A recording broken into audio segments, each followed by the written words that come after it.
And we're back. Morning Shootaround, episode 4. And my, oh my, do we have a big one on tap and a special emergency release. This one will be coming out. I mean, we're recording right now on a Monday night. This one will be live for everybody to listen to in less than 24 hours. Honestly, roughly like, I would say less than 12 hours, realistically. Let's go, Jamie. Hey? Yeah, let's go, Jamie. Let's pick that up. So big show to get to, and unless you've been living under a rock, you know exactly why. But before we get there, we got some bills to pay because Morning Shootaround, as per usual, is brought to you by the Performance Center. And this episode 4, is sponsored by X-TREME Threads. With over 15 years of industry-leading customer service, a local family-owned and operated business, X-TREME is your one-stop shop for your business and team apparel needs. Specializing in custom sublimized team uniforms worn by teams and clubs all around the world, contact them today to customize your team with X-TREME. This episode is also brought to you by PANAM Contracting. If you are looking for top-notch flooring that you can trust, PANAM Contracting has you covered. Whether it's your home or business, they specialize in both commercial and residential flooring across British Columbia. 3 things set them apart from the rest: reliability, quality, and speed. PANAM Contracting gets the job done right, and they get it done fast. If you need flooring that looks great and lasts, find their email in our description of this episode and receive your quote today. PANAM Contracting, your go-to flooring experts. All right, it's the regular cast of characters. It's Tyler Pace, it's Christian Del Bianco, and some big news in the National Lacrosse League in the world of lacrosse because Christian Del Bianco is once again a National Lacrosse League goaltender. The trade that we were all waiting for to happen, that some of us in this room currently didn't think was going to happen, finally came through at the 11th hour of the trade deadline. That's right as well. If you weren't aware, lacrosse fans, today was the trade deadline, and everything started to happen, at least from my clock. I don't know, once it hit like 11 a.m., once it was getting closer and closer to noon, that's when all the news started to come towards my phone. So, Delbs, we'll hear your thoughts in just a moment. Let's get what happened in this trade quickly. So, just for the simplest form possible, the Vancouver Warriors receive goaltender and podcaster Christian Del Bianco, plus future considerations. The Calgary Roughnecks receive Braden Lady, a 2025 first-rounder, a 2026 first-rounder, a 2025 second-rounder, and also future considerations. Delbs, how does it feel to be back in the National Lacrosse League? Feels good, right? I think it was probably a surprise to all of us today. It's always good when the podcast group chat is messaging you at 12:05 after the trade deadline saying, Delbs, did you just get traded? So reliable sources, heard it from about everyone but somebody from one of the two teams. So pretty crazy day. And just kind of the first person to break it to me of all people is Ryan McMichael. Uncle Frick. What did Uncle he call Frick, Elliot Frickman. He calls himself. Yeah, that's so good. So I call my fiance Hannah and I said, hey, I think I might have just been traded. And she's like, well, like did Bordy call you? Like who called you? I was like, yeah, you know the guy who like used to rent the basement? He called me and told me. She's like, Christian, come on. Like, we got to get a little bit real here. Like, that's not a source. Elliot Frickman, though. Yeah. He was on the case right away. Yeah, full credit to him. He gave me the exact trade, all of that, about 2 hours before it was actually confirmed to me. He kind of is a source now. It's like, who's giving him info? Get it. Like, and the problem is everyone knows that he lived in my basement, so everyone thinks I'm feeding him all this stuff. Like, he's taking me down. Yeah, crazy. To be honest, I didn't think that the trade was going to happen this year. I thought they were going to try to take it to the off season, figure it out. But with the CBA looming, knowing that the guys at the top there are trying to fight for Christian to be in the league, and Christian making it pretty well known that he wasn't going to be playing in Calgary ever again, it felt like something had to be done. And to be honest, I think us beating Buffalo this weekend may have had something to do with it, because if we don't win that game, you can try to load up and get some pieces to make a push, but if you can't beat the big dogs, then what are you really doing? So showing that we can hang, not only hang with them, but kind of dominate them in their home barn. It's like, okay, there are a couple pieces that we need to add, and we have some serious trade bait in Christian that can kind of add those pieces. So getting Lady, big, young, ready defender back there. It's big for not only this year, but for the future. And then long term, yeah. Yeah, long term it's big. And then, we have Nick Rosen in between the pipes now. So we don't need Christian necessarily, at least for the 2025 season. So good riddance. Kind of good for everybody. To be honest, I think that the trade's pretty fair. If anything, I think we come out on top with all the picks. So we'll see. We'll see how it all turns out in the end. And obviously, like Delbs, you're the big piece of the trade. But I mean, you just mentioned him, like Braden Lady, sick defender. Like I would say he's probably going to be nominated one day for Defender of the Year. I would think he captained the Poco Saints to their Minto Cup run this past summer. Certainly has the captain qualities. Like he could definitely wear a letter in the future in the NLL. You guys now have the greatest and second greatest Poco Saint of all time on the same roster. Yeah, and like 10th. Am I like 10th, you think? I don't even think you're in the top 30. All right. Well, you might be like, how many games played for Poco Jr.? Oh, I don't know about Poco Jr. Call up. I got called up a few times. Besides Tyler, Braden Lady, sick player. Sick player. Sick player. And so, yeah, a ton of picks go to Calgary, and there was another huge trade that went on later in the day, or I mean, not that much later in the day, shortly thereafter, a 4-team trade where Vancouver was able to get some picks in return. We'll get to that in a little bit here. So, Delbs, like, walk us through what the day overall was for you, because you were at work, I would imagine. No. So I planned my day around you know what, it's going to be a stressful morning. I'm not getting traded, but I'm going to give myself till 12 o'clock when everyone's done heckling me on Twitter and all that stuff. So I'm sitting in the Poco Building Supplies parking lot, free plug, but sitting there and I'm getting these calls and I'm like, oh man, what do I do? So I'm texting our Calgary, kind of old Calgary guy group chat, saying, hey, are you guys hearing anything? What's going on? And then eventually I just scrapped the concept of working and went home and just paced around the house for an hour and a half. Super stressed. Yeah, fair. And I also love that. I mean, earlier today in the group chat, there was a meme that was put in there. I won't say by who, but it was the scene from. It was by me. I was prepping my memes for my own funeral. It was of the Fast and Furious when I'll see you again. Yeah, Vin Diesel's going one way. That's the NLL going one way, me going the other. And that was my, I'm oh man, I'm gonna, this will, at least some people will have some laughs at me. And then I get traded. I'm like, oh, I made that for nothing.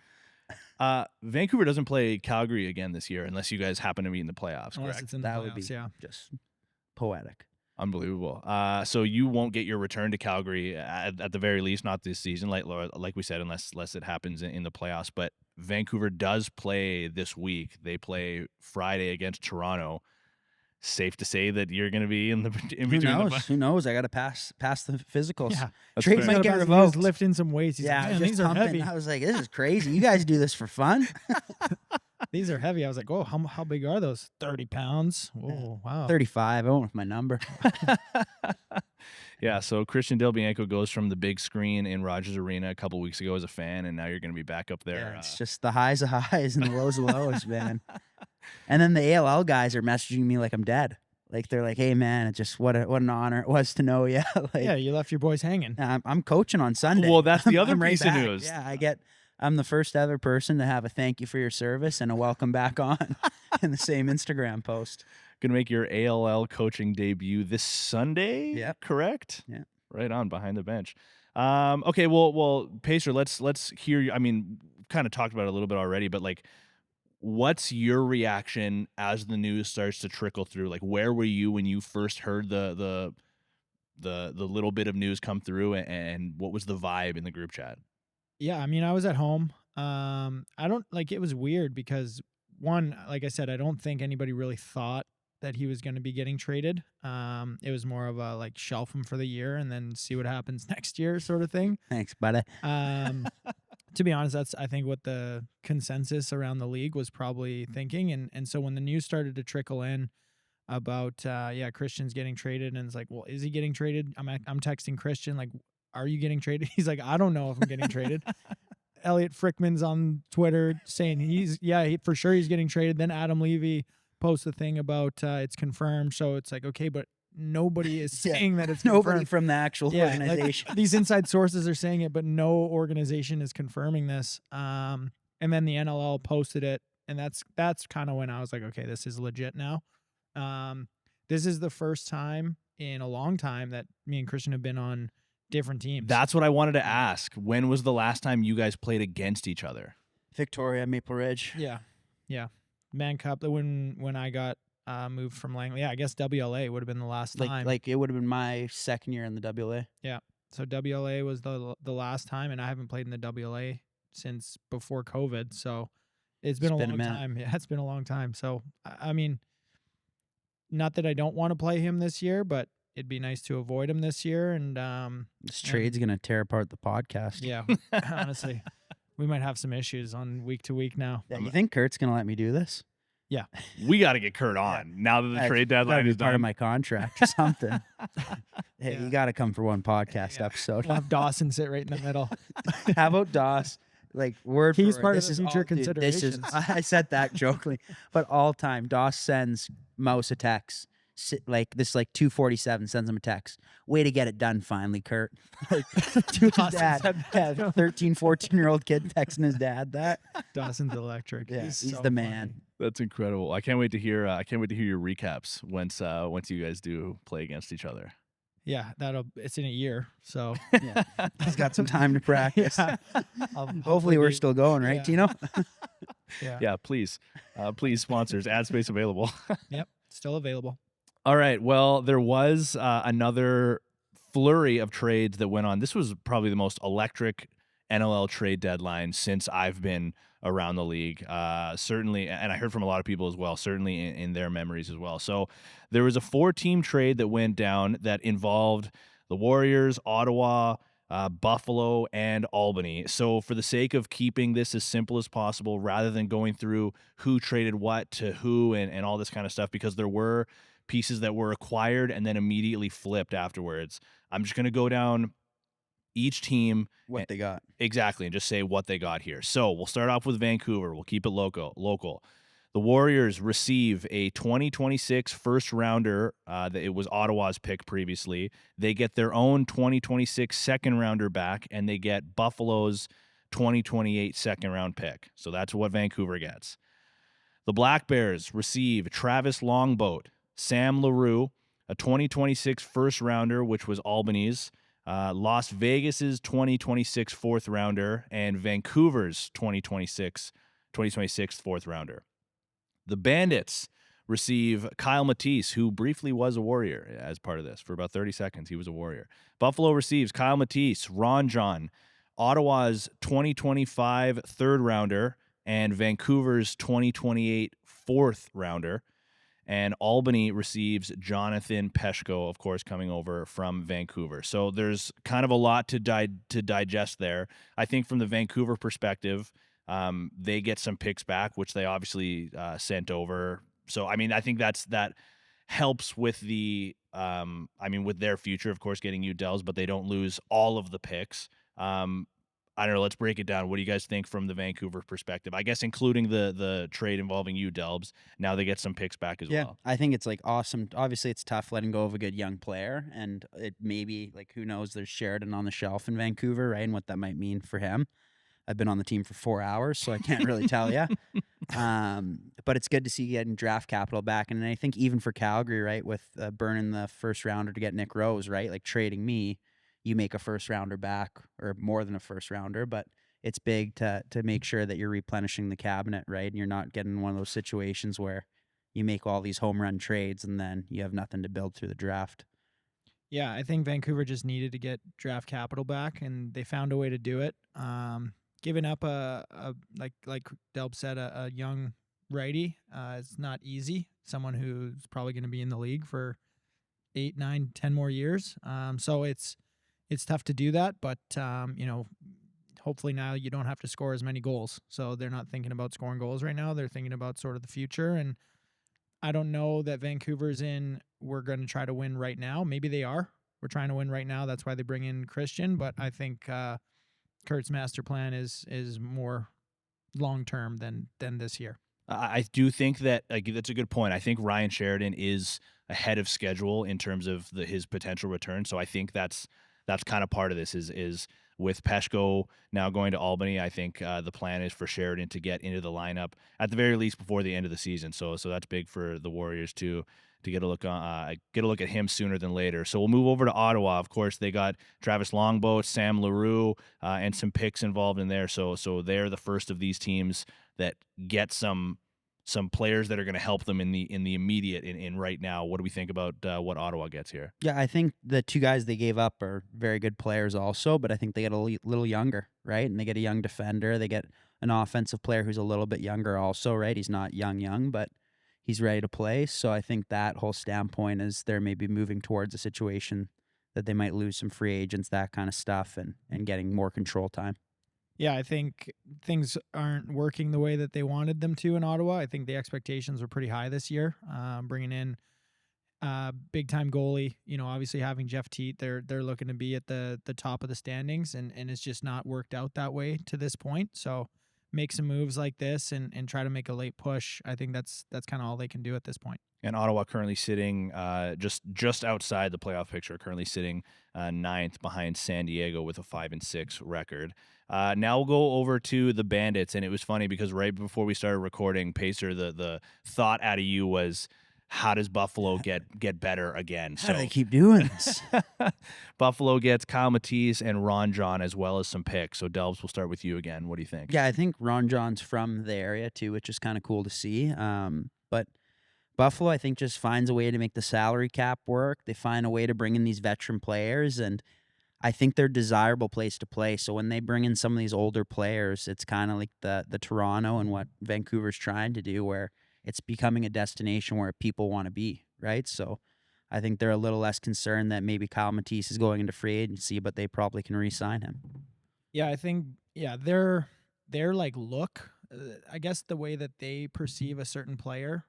You look at Paul Dawson, like he's, on the back nine of his career. They make that trade for him last year, and it was a huge move for them.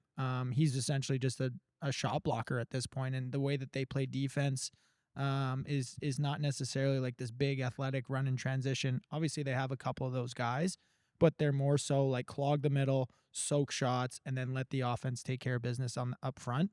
And they've been, they're 9-2, whatever they are now, but it's not like the last 4 or 5 games they've played have been blowouts. Like they've been close games. They lost 1, they lost 2, they were within 1 against Saskatchewan. Like they knew, and their assistant GM said before the game, like, everybody says we're so good, but even internally, I don't think they believe that at this moment. So to make a move like this, especially after the loss that they just had, like, again, Buffalo finds a way to get better when they need to, and they're going to be dangerous again down the stretch. It's an impressive organization, top to bottom. Yeah, and I mean with Kyle Matisse, like one of those guys that can play O or D, and like he's got to play D there. I think they have 4 stud righty O's. Yeah, pretty outrageous that they'll have him, and like, I mean, same build, Ian McKay, but like another guy on that team that can go and play like O and D. Like I'm so impressed that like they have so many guys on that roster that can thrive regardless of where they're put. You know what I mean? Like even Dane Smith, we were talking about him last week, how forcing turnovers in transition, insane, and playing top of the penalty kill, insane, like an older Tyler Pace. Yeah, more experienced. The Albany Firewolves receive rookie Jonathan Peshko. Of course, he came over from Vancouver, still in his rookie season. I've been impressed with him throughout the year, all things considered. Like, of course, it's tough for a rookie to come in and immediately contribute to the offense, but everything that I heard from the Vancouver guys was he was kind of a sponge, like willing to listen and kind of do whatever he was told, really. Yeah, I think he's a Hopkins guy, right? So I'd assume like he's probably relatively smart and able to pick up kind of structure. And I think if you look at Albany, like their team is young. Their offense is so young, they buzz around. So I think they're kind of sticking with that trend. And if they obviously hold it together moving forward, it's going to be a pretty good thing. They're coming off a finals appearance. And obviously this year hasn't been quite the year that they would hope, but they're still ready to rock, I think. To me, I like wonder about this one. I'm questioning this one a little bit. Like I don't really understand why Albany's making trades like they are. They've made 3 trades in the last week now. I don't really get it. They're like sitting at the bottom of the standings. I don't know. Like, yeah, maybe build up for the future. The youngest team gets younger a little bit. But I don't know. Like, hang on to all your assets. Like, hang on to what you got. Try to build off of the guys that you have and go from there. But that's why I'm not the GM. I'm not a GM in this league, and I'm sure they're gonna find a way through this. And maybe they do make a late push. They had a big win, so who knows what happens. The league's pretty tight in the middle there, so they could make a run and maybe make a case to get into that 8 spot. And then there's still a couple more trades to go down here. Both of them involving the San Diego Seals. So again, keeping it in that same kind of theme, San Diego receives James Barclay from Las Vegas, who then get in return Justin Sykes and a 2026 second rounder. And then San Diego, is part of a different trade, they receive Marquez White from Buffalo, who get in return a 2026 second rounder and a 2028 conditional second rounder. And I want to start with that first trade involving Vegas because, Delbs, I was reading this to you before. There was a statement that was tweeted from the Vegas account from head coach Sean Williams. And I want to read this to you guys. And again, Delbs, I heard your thoughts about it off air, but Pacer, I want to hear what you think, because it just felt a little bit cryptic to me when I first saw it, but I mean, maybe not. Trading Barclay was an incredibly difficult decision. He's been an integral part of this team since the beginning, and we have immense respect for his contributions. However, with him entering unrestricted free agency and the realities of the league's landscape this offseason, we had to make a decision. This trade was made with the long-term protection of our team and the building of our future in mind. Like, does that, am I reading too much into that, or like, do you? Yeah, I think you're reading a little too much into it. Like, I think it's pretty straightforward that, the way that our free agency works, you're either going to lose him for nothing in the offseason, or you can get something for him right now. To be frank, Vegas is not in a position to win a championship this year, so you might as well get as much as you can out of some of these guys who, in all likelihood, aren't going to re-sign in Las Vegas. I'm guessing he's an Eastern guy. Yeah. So he's probably going to, like, in the offseason, he'll probably sign with an Eastern team just to be closer to home. So the landscape of the NLL being that geographically you kind of want to play closer to where you live. And again, you want to get a piece or multiple pieces for a guy that's going to leave, which is similar to what Calgary did last year with Zach Currier, and what teams are going to continue to do for years to come unless the CBA changes a little bit. And then, side note, Bo Sykes traded out of San Diego. Psych. It's a good joke, Tyler. It's a good one. That feels like low-hanging fruit. Yeah. Well, that's all I got. Yeah, fair enough. And shout out to, as well, like the insiders that we're doing there. I mean, we already talked about Elliot Frickman, but Man, we got to give, like, Adam. I was Adam gonna say, more like credit. Why are we getting Elliot Frickman It's credit? yeah. Just because Adam he has a was. funny, stupid name. I was. He's gonna be so pumped that you like that, eh? Oh my God, it's so good. I was joking with Delbs before we hopped on, like, what was your screen time today? And I got to imagine for some, like Teddy as well, and some of the other, and we, like Adam Levy, like, their screen time today must have just been absolutely insane. I would imagine on days like this, for the guys that are in the thick of it and have, like, the deepest connections within the league, I would imagine they're just glued to their phone all day. I really hope they all had low power mode on, because the phone was getting a workout, that's for sure. I'm sure they have chargers. Yeah. How about, sorry, side note, Tino leaked the trade into our group chat today and then said sources. Yeah, sources are telling me. Refused to tell us. And, like, big day for Tino, because 90% of the time he'll put something in the group chat. We're like, Tino, we're in the league. We already know this. Yeah. Today we were just blindsided. He's like, I got sources, guys. Yeah. I said one time, and then Pacer told me not to say it again. What did I tell him not to say? Oh, the sources thing. Yeah, sources. Don't say sources. Or as Elliot Frickman would say, the streets are talking again. The streets are talking, yeah. Okay, so I kind of want to go down, now that we're officially past the trade deadline and there's only like 6 weeks officially left in the NL season. I don't know, like if you guys are comfortable doing this or not, but like I would love to know your guys' thoughts on kind of who you think the pretenders and the contenders are at this point, because we, again, just like it's like we seem to have every year, there's like a log jam battling for those last couple playoff spots between, I mean, like Vancouver's in the mix there, Philly, Ottawa, San Diego's right in the bubble as well, currently in that last spot. And then Buffalo and San Diego are chilling at the top right now. I mean Calgary just took down the Bandits in an unreal game. We'll get into that recap in a little bit later, backed by popular demand. But of these of these kind of bubble teams, like if you guys had to predict who's going to be in that 8th and final playoff seed, I don't know what team comes to mind. I think it's really easy, like not really easy, but it's easier to see the top 4 or the top 3 teams than those last couple spots. I think like we were kind of talking about how Albany steals a win. Vegas beat Colorado a couple weeks ago, right? Like Calgary's a great team, but them beating Buffalo, like most people didn't have that on the punch card. So it's just so hard to tell. Like I couldn't even if I was shooting fish in a barrel, I probably would miss. So no. Yeah, I mean it's tough. Like it's tough to. There's not many bad teams. Yeah, the losing Fort Worth in the off season here made everybody that much better. Like one less team better, and it's just diluted the league so much less. And there's not really like a horrible like you never go into a game and it's like, oh, this is an easy one. Like there are none of those games, and even Vegas stealing one like Delp said from Colorado. Like I think Saskatchewan and Buffalo are obviously for real. I think Halifax is for real. I think Colorado's a good lacrosse team. I think San Diego is a good lacrosse team. Obviously, this move with Christian makes Vancouver a more dangerous lacrosse team. Calgary, I'm biased, but I think Calgary's a good lacrosse team. And then there's like you didn't even mention Georgia yet.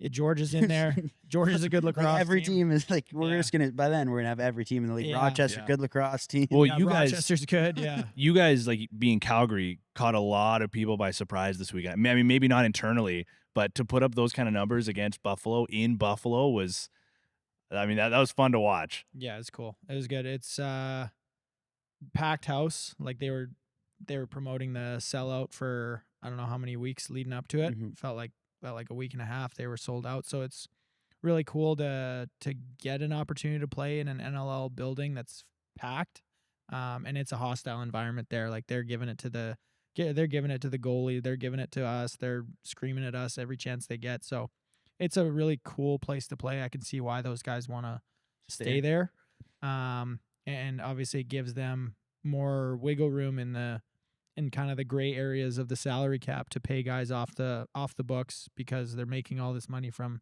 ticket sales and concession and X, Y, and Z. Like, there's money to go around, and if you earn it, you get it, kind of thing. So yeah, I kind of going back to the point, there's Ottawa, there's Albany, there's Philly that are kind of are in this like middle bracket where like they could all be fighting for that 8th seed at the end of it. And then I think there's like at the top, it's a shit fight trying to get through anybody in that kind of top 6-7 echelon there. A shit fight. I don't know if I've heard. Big time shit fight. Yeah. Never used that one in your broadcasting career. Okay, so I got one gripe that I want to get off my chest here, and I want to say quickly. Against the league again, hang on, baby. I've gone every episode I think since the Curtis episode without saying anything. One thing I'm gonna say, we fed Tino a bunch of questions, kind of criticizing the league the one episode, and then when he said the questions, we were just doing this, looking around. We're like, "Wow, Tino, you really are going for the league today."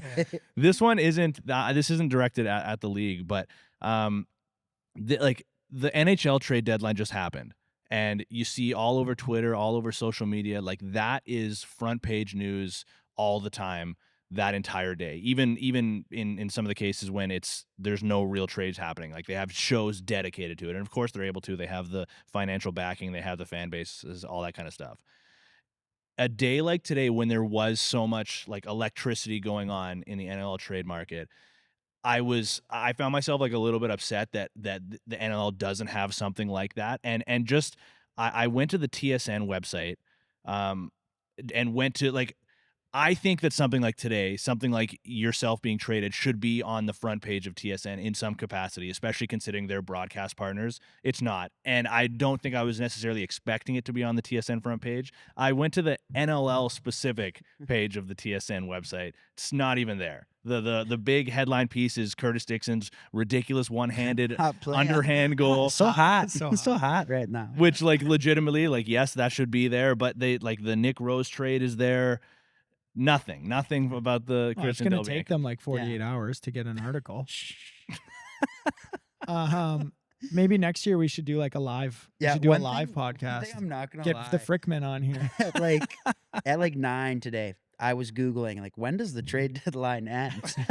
I couldn't find it anywhere. I was like, when is this official that I'm not traded? Even like And I couldn't find it. I wasn't even 100% sure until I saw Cody Jansen tweet it out, and I was like, okay, well, yeah, he knows. So, Yeah, he's dialed. yeah, I was pretty confident at that point.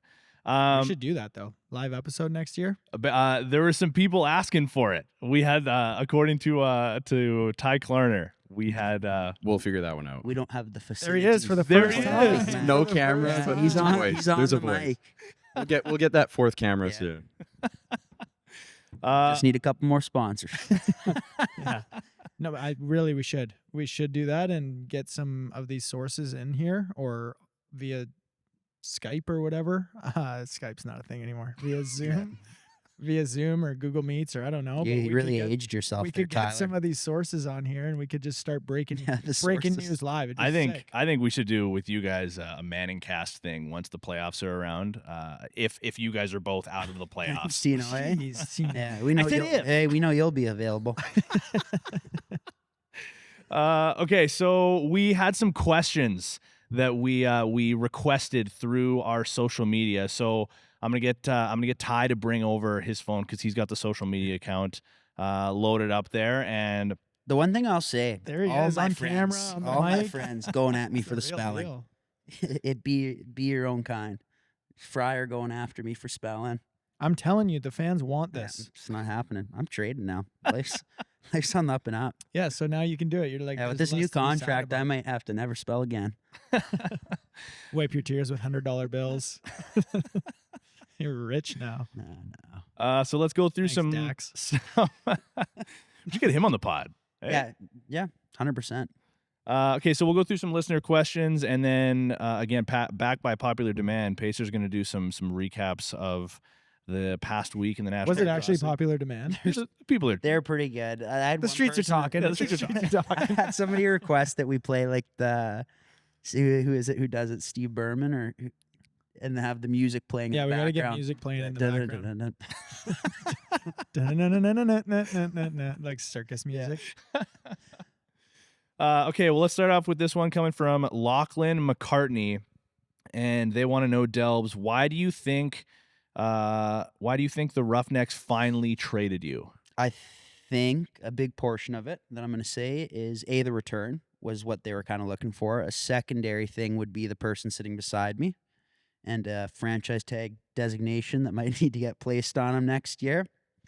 Not as fun when it's on yourself, hey Tyler, but that's okay. Maybe they won't use it on you. TBD. But I think that was probably part of it, right? Just with the way the league works, and if you have the tag tied up over and over with one person, it's not an ideal way of operating. It can kind of handcuff you. So maybe my buddy Tyler just bailed me out last second.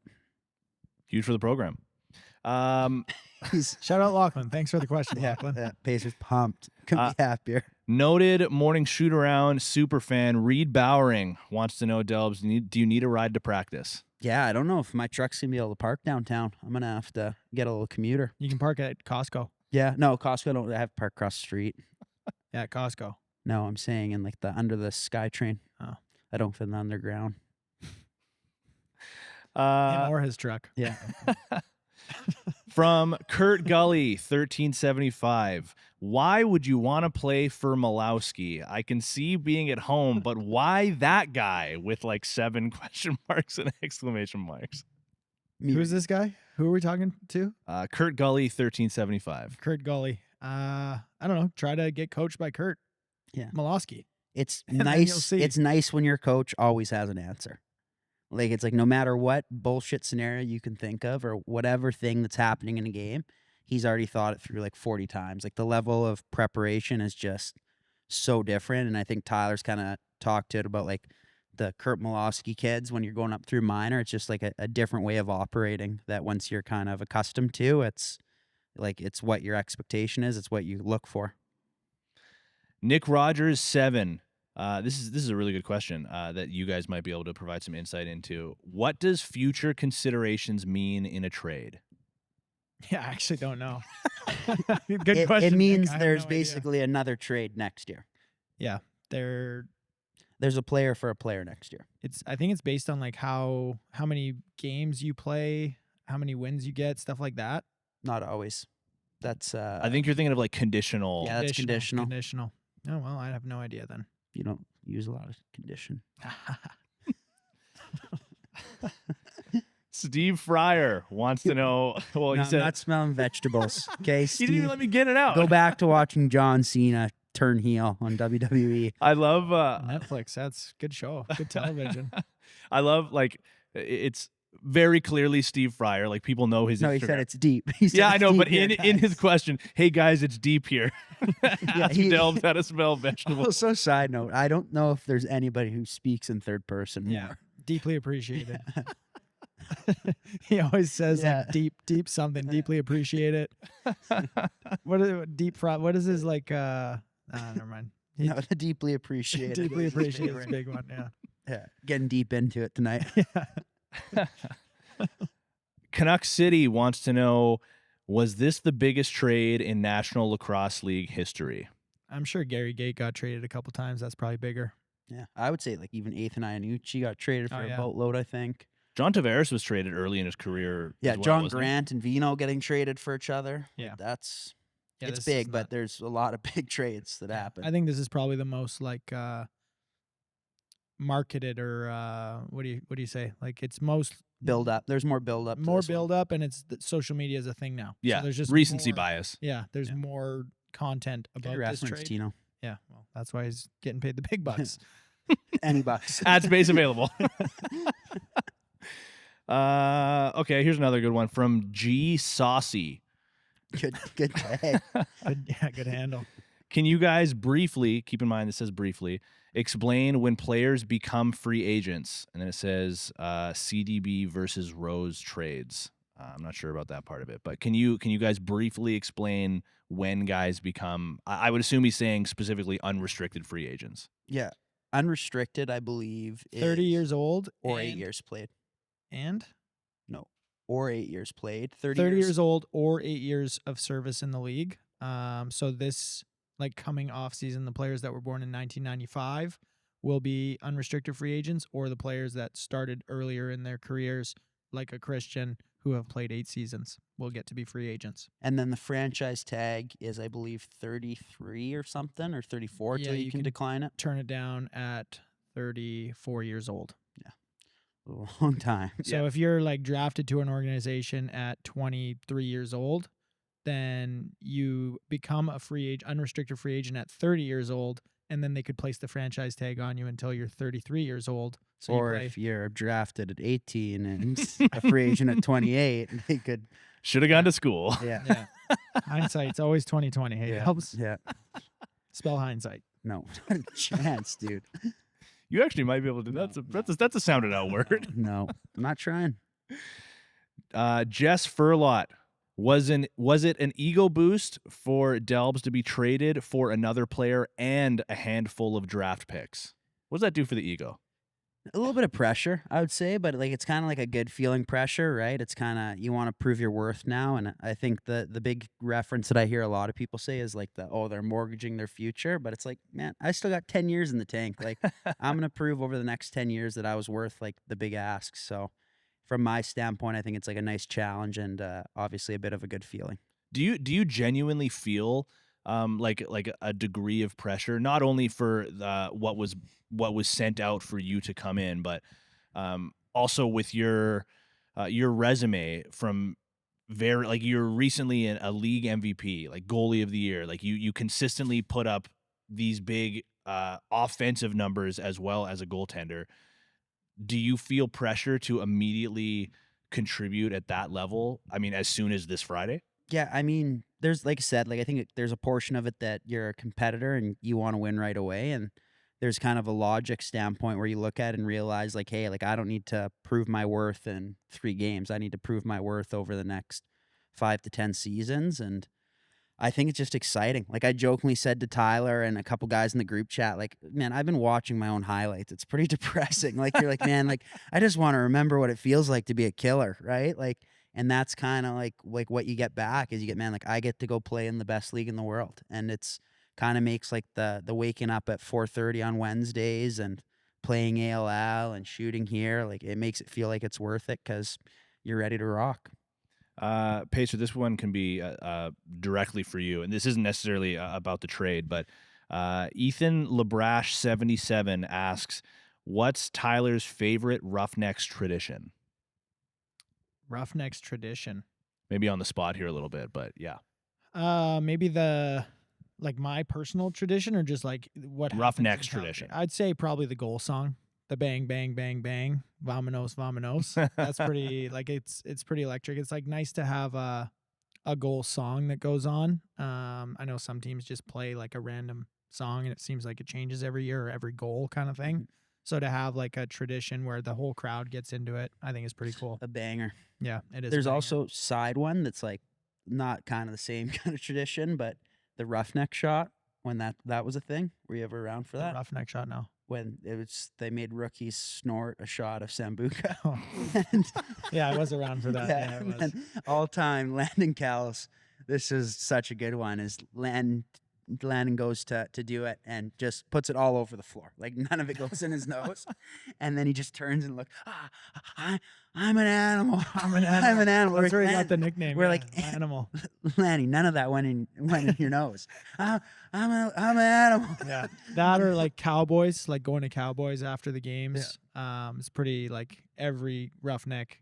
Every away team is there with us too.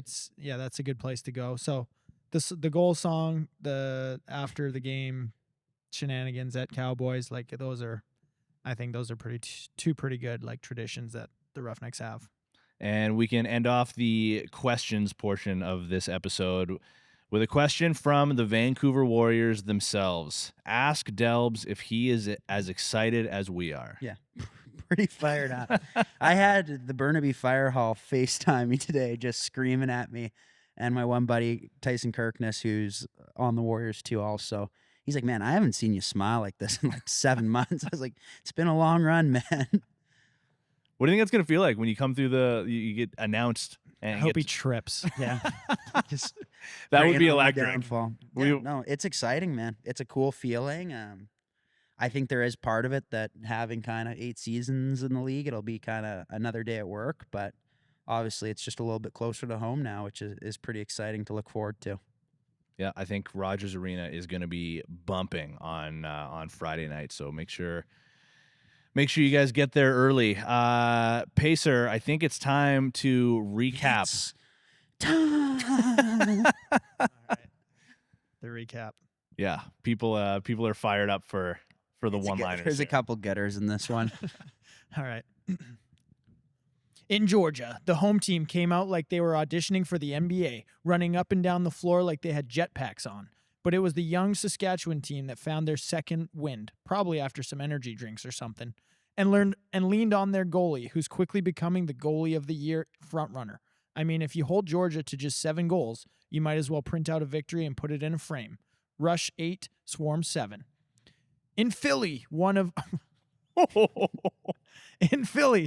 team was fighting to stay alive like a contestant on Survivor, while the other team was clutching on to their playoff spot. Philly came out hot, but eventually the Firewolves turned up the heat, and boy, did it burn. Albany left Philly's defense looking like they were trying to stop a freight train with a toothpick. Meanwhile, Doug the Thug Jameson didn't let a thing pass, and by the end, the Wings just couldn't fly high enough. Firewolves 12, Wings 10. To the Sin City we go. The game started out close, and then, well, it wasn't anymore. Rochester was on fire, and honestly, it looked like Las Vegas just went to the slot machines and hoped for a miracle. Fields had a career night, and to be honest, so did pretty much every player on the Rochester Nighthawks. Las Vegas was like, wait, you mean we can't just bet the over and call it a win? Nighthawks 21, Desert Dogs 13. Spoiler alert, the house doesn't seem to win much at these days. You're an idiot. Welcome to Banditland, where 19,000 fans were louder than your mom when you forget to take out the trash. The game kicked off, and Smith scored his 400th goal like he was checking off a to-do list. Calgary looked like they were going to have another slow start before Tanner Cook turned into a one-man wrecking crew. But don't worry, Calgary's offense woke up and decided to score a bunch of goals like they were at a taping of Oprah. Meanwhile, Rose was busy shutting down the door when it mattered most. Roughnecks 17, Bandits 11. Is Calgary a wagon? The beach, where the vibes were hella electric. Vancouver came out swinging before San Diego remembered they were supposed to score if they wanted to win. They clawed their way back, tying it up and then taking a lead into the fourth before Vancouver fought back. But then Wesley Berg, the most clutch player in the last month, scored the game-winning goal like a hero in a rom-com. Seals 13, Warriors 11. Vancouver must be looking to switch some things up after this one. The new-look Toronto Rock took the floor like they were at an MSL training camp. Tom Schreiber, so hot right now, looked like he'd just signed an endorsement deal with And One. Halifax tried to hold on, but after a grueling stretch of games, it seemed like their tanks were running on fumes. Holochuk got his first win as a starter, which maybe makes Jamie Dowick think twice about bringing Rose back this offseason.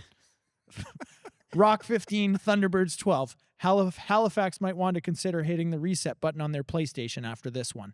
And that's your weekend recap. See what kind of button we got today. That's There the we one we go. wanted, I think. That was pretty good. Pretty What do you good. guys think? That was good. That Yeah. was good. I mean, you don't hold much back, Tyler. What was the Philly one where you got like right into it right away? You're like, in Philly. Wes Berg, too. Hey, big fan of him. Just I'm really a big picked fan. up. I'm a Good big fan player. of Wes. Good player. Wes Berg.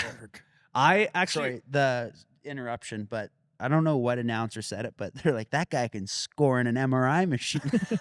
I thought that was a good one-liner. there was some good one-liners this weekend, including Pat Gregoire calling Pace podcaster extraordinaire on the broadcast. And the podcast guy. Not bad. My dad texted No, me. co-host, not bad for a podcast co-host.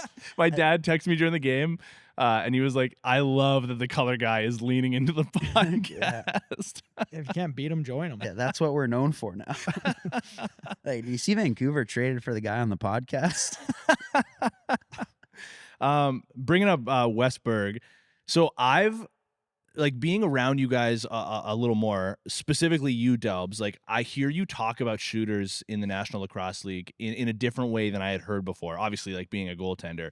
And I remember back at the winter box sessions, I remember you talking to the group that you guys were coaching, and you were talking about Berg specifically and saying how he is one of the most fundamentally sound shooters in the game. And I feel like in this game against Vancouver, that was standing out to me so much. Like I feel like the way he shoots the ball makes every coach ecstatic. Like I feel like they would clip, video of him shooting to show to their kids. Like I Yes. it's unbelievable. I think there's just obviously he's like a freak of nature. And somebody like I always kind of jokingly say to people like Tyler's like Wes, just minus 30 pounds. Right? Like it's like he's a big human who can shoot the ball from the outside. He bangs inside. He has that little dip and dunk play where he goes over top of the shoulder over and over and over again. And I think he's just one of those guys that's easy to play with, right? Like it's kind of like the same vibe as a Jesse King where it seems like everybody around him is better when he's on the floor. What makes him easy to play with? Like what makes guys have that as an attribute? He's he's unselfish for a guy who's like a pure goal scorer. He's unselfish. He's a good passer. He doesn't need the ball in his stick. He can play off ball. He can play defense. He can obviously play offense. Like he kind of does everything that you could ask. He could fight. Like He's kind of just a chameleon. He Yeah. can play whatever role he needs to play to succeed. yeah, depending on who he has with him on his team. Like you look at him with Curtis Dixon, and you don't have to give Wesley Berg the ball as frequently. Like he's happy to set picks for Curtis or happy to play on ball for Curtis setting picks. Like he's versatile. And when you need him most, like he'll show up in the biggest moments. So yeah, he's awesome. And then off the floor, he's like all time guy. He's the man. Yeah. I think like the biggest evidence of like what you guys are talking about in terms of him as a player is like you go back to when San Diego had everybody, when they had Austin Stotts and they had Curtis Dixon and they have Dane Doby and like they have all these guys, and the question from the outside looking in was like there's only one ball, like who's going to be the shooter, and he still thrives in that environment. And then you go to this year when people are talking like who's going to shoot the ball now for San Diego, and he's still thriving. Like I just think that's unbelievable, and I found myself watching that specifically because of hearing the way that you talk about some of these shooters in the National Lacrosse League now. Sticking with that game, I would love to hear your guys' thoughts on this Danny Logan penalty when he's bleeding from the skull and is still like the penalty is the penalty, like that's the rule, but insane that while bleeding from his head, the trainer has to come into the penalty box with him, has to run across the floor so that he serves the penalty. Like somebody said this to me today. It's legitimately a health risk because now, like, what if something happens to somebody on the San Diego bench? Now the trainer is in the penalty box and can't do their job. Like, how is the other thing that was just wild to me is why is the trainer wearing, or the doc? He's probably a doctor. Yeah, we're calling him a trainer. Yeah, he's wearing like a full John Wick suit, like black on black tux. Like it's like, man, like do you think like a polo would have done? Like this guy's bleeding out of his ear on your 3-piece. Like that I was cracking up about, and it's a wild league. It was the right call. It was like Danny Logan knew, like when he went to pick it up, he was like, oh crap, kind of thing. But it is kind of hilarious that the guy has to go in the box bleeding out of his ear. It's insane. While getting glued up. Yeah. Danny Logan is also just nails. Yeah, he's just another one of these little American guys. Short stick D-mid pit bull. Yeah, another one of these in a American guys lab. that just are more athletic than you, basically. Just- They're just going to be bigger, faster, Yeah, stronger. I'm better than you. dominate. Yeah. Yeah. Pedro, let's go over to your guys' game because I mean we already talked a little bit about how like a statement game for you guys in a way caught a lot of people by surprise.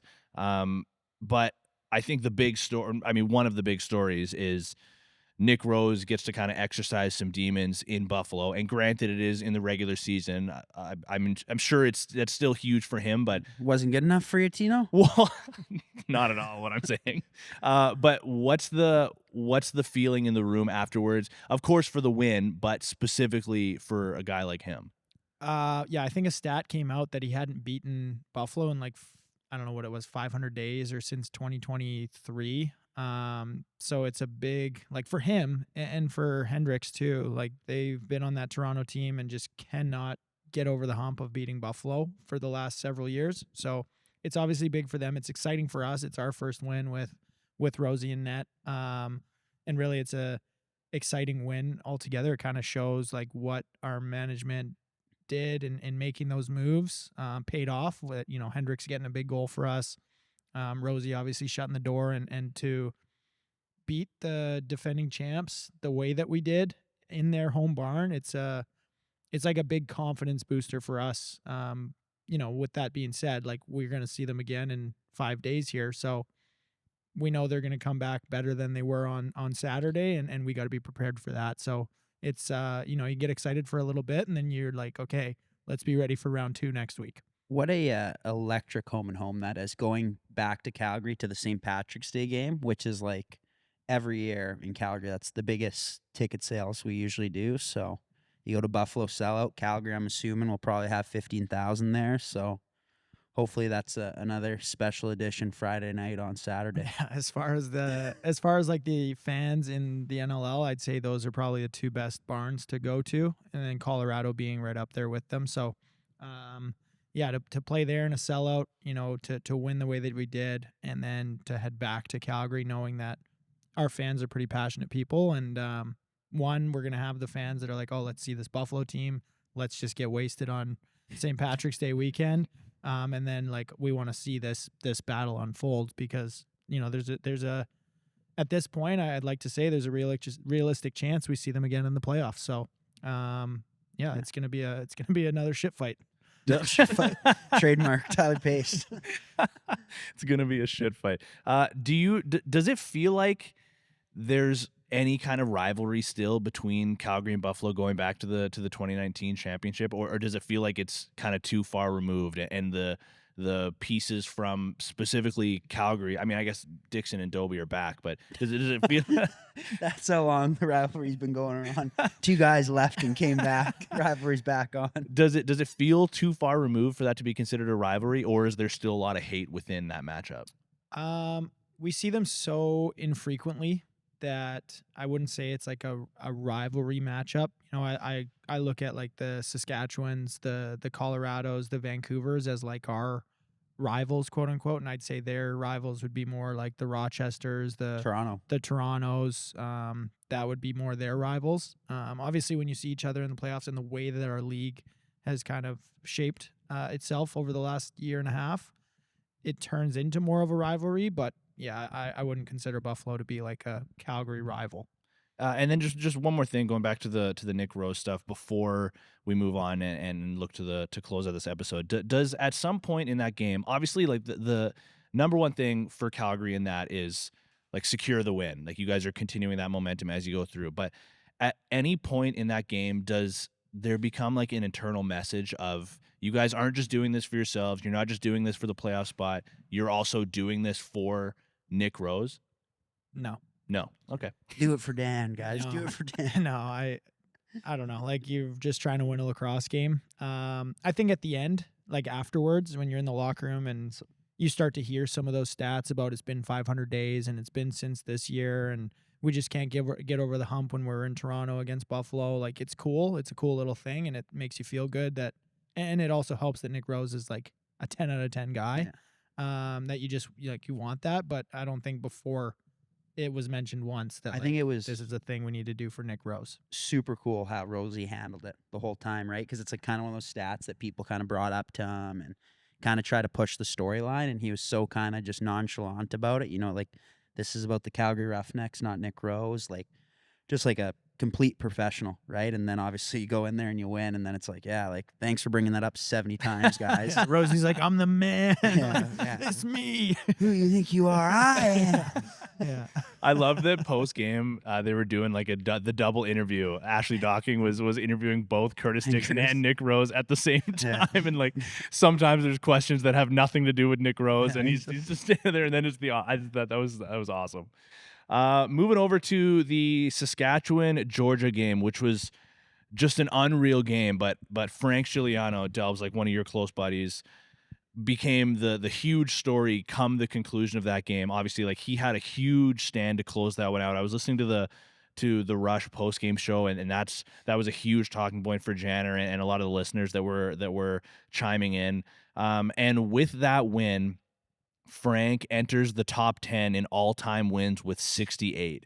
Did either of you guys get a chance to watch this game and what do you think about Frank's performance? I was kind of off and on because I was obviously watching Tyler's game with the Calgary Roughnecks, but the last stretch there where like he was like all over the map, Georgia's getting all these looks, like just so many big saves, and I think like I was sitting there with Hannah watching, and there was the goal review. And they cut it. The announcer's like, "Oh, I think I just heard Frank Giuliano say, 'I see green, boys. All I see is green.'" and the announcers just think Frank's being like just fired up when he's talking about he sees green between the guy's foot and the white line. They're like, "I think that guy's really, really jacked up. He's just, I see lime green, guys." But yeah, Frank's like one of a kind, and I think he's playing with that confidence, and he's kind of chirping a bit too, right? Which is kind of one of those things Frank's known for. So I think he's just in a really good spot right now mentally, and he's playing some of the best ball of his career. He's got new dad strength, and I think he's goalie of the year front runner right now. Like the way he's playing and the guys that he's holding to like limited numbers is nobody else around the league is and just doing that. The turnaround for that team, right? Like how much better of results they're getting. It seems like the group, other than obviously Hosick, who's a pretty substantial ad, isn't that different. They're just kind of dialing it in, and Frank's kind of the key piece of that. He was being called Hassick all night. Hassick. All night he was being called Hassick. The Dominator. and still doing this without Robert Church in the lineup as well, which is really impressive. Like, yeah, it makes me wonder what or if Vancouver's a little bit pissed off that they let Brock Haley go, kept Pesh go. Delbs, insider? I don't know. Yeah. Because Brock Haley looks pretty good without Yeah. Robert Church in the lineup. Even Zawada. Yeah, Zawada looked really good. And also Brock Haley, not only has he looked good all year, but specifically in the game when Sask was in Vancouver a few weeks ago, looked really good in that game as well. Yeah. Which I think that's probably one that he had, I Little would bit imagine. chip on his shoulder. Revenge Exactly. game. Yeah. Revenge game, yeah. Yeah, pretty cool. All right, we've been going for a while here. Do you guys got anything else to get off your chest before we close things down? No. Anything fun happen to you this week? No, just getting traded. Pretty stressful. That's but, it? I mean, that's about it. Don't know if I had anything funny happen to me yet. Trying to think of any stories that happened for us. Like, what about the group chats? Anything? You guys are Other on the than hot making- seat with no guests. Making fun of Tino. That's about it. Should say as well, we are grinding to try to get Frank on the pod. Yeah, Frank doesn't like the 9:30 starts. All fairness, the guy just had a kid. Wife doesn't want him coming into the house at 11 o'clock with the dogs barking. But Even so, like we're last, it's just one pod. I think I sent the text on, maybe late Saturday, it might have been on Sunday, like, hey guys, what do you guys think for guests? No response. Yeah. Later on Sunday, like, hey guys, we should probably start to plan out a guest. Like, what do you guys think? No response. Then Delb's like, Frank, Eli, like, started throwing out names. Even like today, this morning, hey guys, we should really probably No, figure but who's we going to be our we guest. went on a tonight. tangent. Me getting traded today just threw everything in a blender. Like, we were listing off all these guys, and like we're like, oh, maybe he's a part of the trade. Maybe we should have him on. And, oh, it's not official, so we can't have him on. Like, we were freaking out. So yeah, we just kind of decide just the three of us or the four of us. Jamie's not really talkative. We gave him a mic. And My he's name's Ty too. not making fun of us. He's going to go on strike. Yeah. Yeah, he's going on another podcast now Yeah. about real estate. Yeah, big real estate guy, Ty Klarner. Yeah. Not a math guy. Big My post game food order Oh, was maybe the most childish thing you could imagine. You I go to had. Dinos? No, we didn't go to Dinos. We went to the hotel, like the hotel restaurant. Had chicken tenders and fries, a chocolate chip cookie sundae, and a non-alcoholic beer. that's a professional athlete. That was my post game. What order? Did you have the Sunday before the non-alcoholic beer or after? In between. I had two non-alcoholic beers. And the Sunday in the middle? Yeah, Sunday in the Oh. middle. Yeah, and I was playing. We were playing. What the fuck's the game called? Where you throw the beanbags. Cornhole. Cornhole. Cornhole. We're playing cornhole. Me and Eli against Jesse and Curtis. Yeah. I feel like they would be very good at that They game. go up 7-0. Me and Curtis throw. Curtis goes 7-0 against me, and then Jesse comes back. Eli doesn't hit the board once. Jesse comes back, bags all four of them. They're up 19-0. 2 rounds in. I couldn't believe it. Just I was Eli like, with okay. his mongoloid arms swinging This is down by his feet. ridiculous. I don't know. The other one that was funny is, sorry, just on a side note, when you guys were asking for the podcast guests and I was trying to cook dinner for the in-laws and my mom, and I'm like, guys, I'm too stressed. I'm trying to cook salmon right now. I have no idea. Like, my mom's going to roast me. What did you cook it with? Like a honey Dijon thing that I made, but like I was like, it was with like the seeded mustard and all that and honey, and I was testing the dipping before I put it on. I was like, this tastes horrible. Like, so stressed that I did it wrong. Followed the recipe, but it worked out. I had a roommate in college. Shout out Max Planning.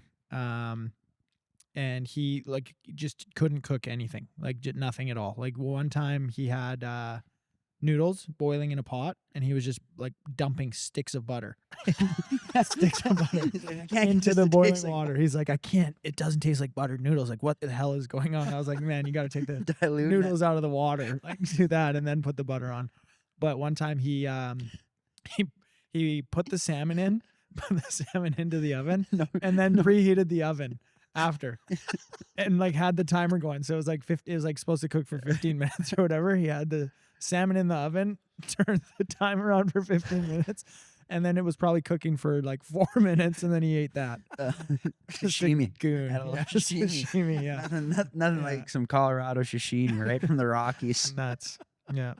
Anyways, that's all I got there. Anything happen with you this week, Tino? Tino's going to Mexico, treating himself. Yeah, which means we actually have to plan some stuff for the podcast. Actually. Yeah, hopefully no one gets traded next week Yeah. Well, we can't. It's Oh, yeah, it's the deadline trade just time, passed. yeah. till Pacer gets traded back to Burnaby and WA. Could you imagine? Yeah, I'm going to Mexico. I don't know. Any sunscreen you gonna be wearing? I'm He might wear what he's wearing SPF right now. 200. He's going to be wearing what I'll he's be wearing right it now on the on plane. the beach. I'll be wearing it on the plane on the way there. He said he's getting his 10,000 steps in, folks. I'll be on the treadmill in the morning. Get my walks in. In Mexico? Yeah. Are you at a resort? All inclusive. Nice. Yeah. Where? Oh my God. I The Mayans? Mayan Riviera. Yeah, there you go. That's what nice. it is. He was telling me earlier. Yeah. He's like, God, my wife just told me this. Is it what is it like? What is it? Anniversary? It's Trip? our honeymoon Honeymoon. Yeah. Nice. Didn't you get married? Like, in August. yeah, gotcha. Yeah, sorry, I'm poor. Sorry, just Ad paid space for a wedding, available. Tyler. Like, not good enough for Tyler. Thank God you called to plan this podcast, because otherwise I would have How been else straight. would he have paid for that flight to Mexico? Yeah, At $12 an episode, we're paying Tino. Yeah. Might be able to get a Starbucks on the way there. Who do we want for next week? Should we talk about that now? You would just We should put like an open invitation. Yeah. Who wants Who to wants come to on? come on the pod? We'll start recording. We'll leave the door unlocked, and whoever It's shows up. 9:30 on Monday. Is that what's happening, or do we have to go to a different time because of your flight? No, I mean I leave Tuesday night, so I'm good. I'm good to record. So 9:30 Monday, we need a guest. If you Whenever- fly yourself out, you Yeah. can come on, but we will not pay Yeah. for your flight. Yeah. Yeah. So Elliot Frickman, I was gonna say he's gonna message so quickly. he's gonna be like, guys. Get me on. Yeah. Yeah, but I guess this is an open invite. We have some people that we could probably bring on, but Yeah, whoever we The ask. problem is everybody we're trying to get on is having a kid or had a kid. Brendan O'Neill, Brendan O'Neill. Yeah. Does Van play Philly? They play. I'm April actually 19th Toronto. they do. I'm calling that game. April 19th. Oh, nice. Philly is Yeah. in Van. Humble Really? brag, Tino. Oh, They're letting you, man. You're just on the up and up. I mean, I hope so. Thank you. I hope so. Yeah. Let's get Brendan O'Neill. Yeah. He's not watching this No, podcast. not a chance. no chance. He's just being a genetic freak somewhere. Brendan, brother, we need you. Yeah, just bench pressing 350. He can work out here. He can lift the 35s with Christian. Yeah, I can lift the 35s. I was kind of putting my gut against the window trying to get Pacers' attention while he was writing his little end of the week recaps. Weekend recap. That's one thing that I'll say to close things out as well is so my dad is very invested in the podcast. He's a lacrosse fan, but doesn't follow the league like that closely. But he's watching games this year. He sent me a text today. His Del's in game shape. Yeah. He's like very. Yeah, I don't know. I don't think you guys realize my game shape is this. I've played at 220 in the league. Built Ford tough. Yeah. Bill Yeah, a work truck, man. I'm a work truck. I'm ready to go to work every day. Yeah, it's durable. Yeah. There was one sort of question fuel. from Lefty Bombs though. Oh Yeah. yeah, I can't unlock your phone. Lefty was, bombs. What kind of hats do I like? Yeah, what kind of hat guy is Tyler Pace? Hashtag hat guy. Is that what he said? Yeah. The kind that covers his So in hairline. college, I was known as being not a hat guy, and then after college, I kind of made a point to just wear hats to become a hat guy. But then I kind of got away from it because I just don't. My head's too small. He's got a little pea My hat. nose is too big. It just looks weird with a hat on. So Specifically, what is Pacers' go-to type of hat to wear? Hashtag hat guy. I'd say like a trucker hat. You know what I mean? The mesh back. Yeah, mesh back, curved brim with the snapbacks. Mm. Yeah, that's probably what I go to, just to fit the shape of my head better than most. Dad hat or something like that. No, should- that hat doesn't work for me. Just get you a morning shoot-around fedora, huh? What do we That's do? what we're doing. I was So, wearing a fedora. I was cracking up. We were talking about Sykes being a large man. Yeah. And you're talking about his head, the helmet stickers. Yeah, like the helmet. not He had to get a custom. I think it's a custom helmet. His head's humongous. But the first day he came, he just had a black The helmet. They didn't have. stickers didn't Yeah, they fit didn't have the stickers. So they had to get a custom sticker. And now the stickers are like ours are gray and black. His are blue, kind of. So they're calling him Big Blue. They're calling him Big Blue in the locker room. People run into that guy and it's they just get Yeah, bounced. he's a and truck. He's a greasy player. Oh yeah, Just going for spines. It's pretty he's pretty the old man. school. He's awesome. It's sick. He's a good player. Yeah, he's like a vending machine. He's a unit. It's your teammate. Morning shoot around apparel? Question mark. There you go. Fedora's coming in hot. Would that sell? Mm-hmm. Yeah, would it sell? Would you buy it? We don't Hopefully. even have we have no examples. If we have enough sponsors, then we can buy merchandise and sell it. Extreme Threads. Yeah. There you go.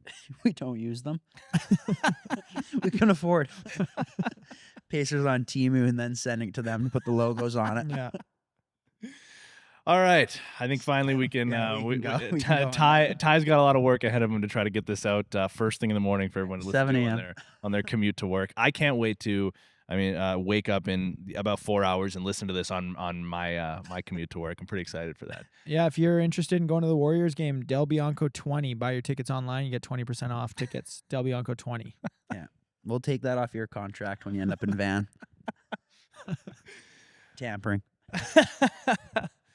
All right. Well, thank you to everybody for joining us for another edition of Morning Shootaround. Thank you to our sponsors, Extreme Threads, PANAM Contracting, and, of course, the Performance Center. This episode will be live in the morning, Tuesday morning, so no Friday release. No pressure.